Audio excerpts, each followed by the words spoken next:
Good afternoon, or late morning, afternoon if you are watching this live. Welcome to another edition of this episode of podcast talking of Fox TV show Scream Queens. Like I said in previous videos, and I will keep saying it again, or at least my last time I'll say it, is tomorrow night before the start of my Steve's Wrestling Ramble podcast that will be going live starting at 8 p.m. 8 p.m. Central Time. Excuse me, 8 p.m. Central Time tomorrow, Thursday night, with Mark Rambo, Mark Rambo TV, and a guest of mine, or ours. We'll have a guest on the show, a friend of the show, someone who's also been watching live of my other videos as well. I greatly appreciate it. A fan, a subscriber of mine, Palmer J. Simmons, will be on the show as a guest, and we'll have him actually be able to speak his mind about WWE No Mercy, about WWE in general, news items, and other things that we'll be bringing up to the table in that episode, and let him actually speak instead of having to just type in the chat room, which is greatly appreciated, Eddie. I appreciate him reaching out to me because some people don't want to be on camera. Some people either are too shy or worried that they're not shy, they're confident, but they're just worried that their personality won't work with a certain other person or something, whatever the reasoning, which is fine. I mean, I at my core, just to let people know, and I've said it in a previous video, obviously non-podcast, but in its own little video about my being shy and being an introvert and all that other stuff. Um, and that's really what I am at my core, which is why I still am sometimes nervous when I'm on camera and how I'm actually a little bit different off camera than I am on camera. I'm still the respectful, kind, person that I am, and professional person that I am on camera and off. It's just sometimes when I'm off camera and I'm thinking of a topic that I want to bring on camera, whether it's professional football or professional wrestling, um, that I actually do better thinking of it and talking to myself a little bit about it that way than I am actually on camera talking to the world and the universe, the NFL universe or WWE universe about that said topic. So that might be the difference because that shyness is still there, even though it's, I guess, slowly fading away because I'm, you know, gaining more confidence, getting a spine and being able to talk in that way. But still, that other part of me is like, oh, I don't want to bring this up or share my true raw emotions or something too much because I don't want it to be seen as a negative. You know, for most, that's actually good for them because it shows they're passionate about whatever they're talking about. But for me, I like to be the monotone. But if I'm off camera, like if I'm watching a WWE pay per view, and I had a camera here, like a spy camera or something around here watching me watch the pay per view, it would actually pick up some colorful language and interesting nonverbals as well during a pay per view or during a Packer game or NFL game when I'm watching my NFL team, the Green Bay Packers. Whether I'm watching professional wrestling or watching my Green Bay Packers here, either way, I just like any fan of either, shows their passion while they're watching or while things are going on. That's why I'm actually a little more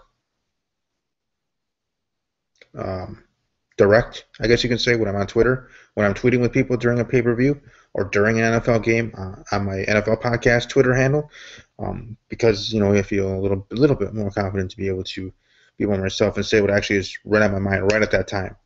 And that's what I need to try to gain here on my shows is to just think what's on your mind right away and worry about whether it was right or wrong to do so afterwards. As long as you're not swearing or demeaning anybody or disrespecting anybody or the topic itself, then it should be fair game to show that passion of whatever's on your mind, if that, like I said, makes sense.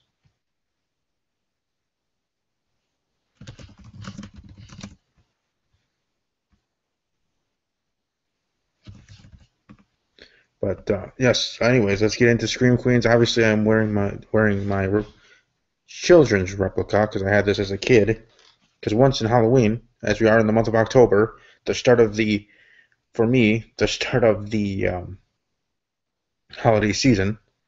Obviously, it's not technically start of that, but for me personally, I have it the start of the season. I have it October 1st to January 1st. I like to have Halloween part of the holidays, the holiday season holidays, along with Thanksgiving, Christmas Eve, Christmas, New Year's Eve, New Year's.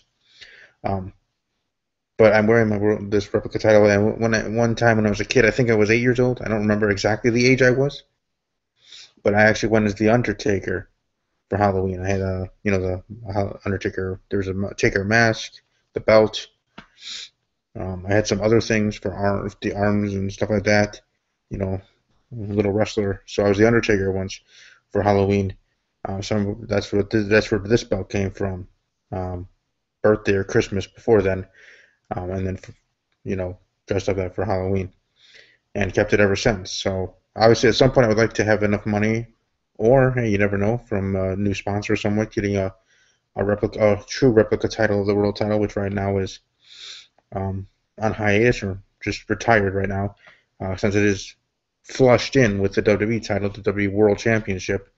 Um, I still always like this one, as it's called the Big Gold Belt, because it's awesome, shiny, and gold, and would love to have a replica of that belt, not just and of I would like a replica of that one, replica of the Wing Eagle WWE, formerly WWF, but WWE, formerly the World Wrestling Federation, but now WWE, Wing Eagle belt, and then the current one, the WWE World Title. And heck, I even like the SmackDown Live Women's Championship. I want a replica belt for that for maybe a future girlfriend of mine that likes wrestling, or just or would give it as a gift to them.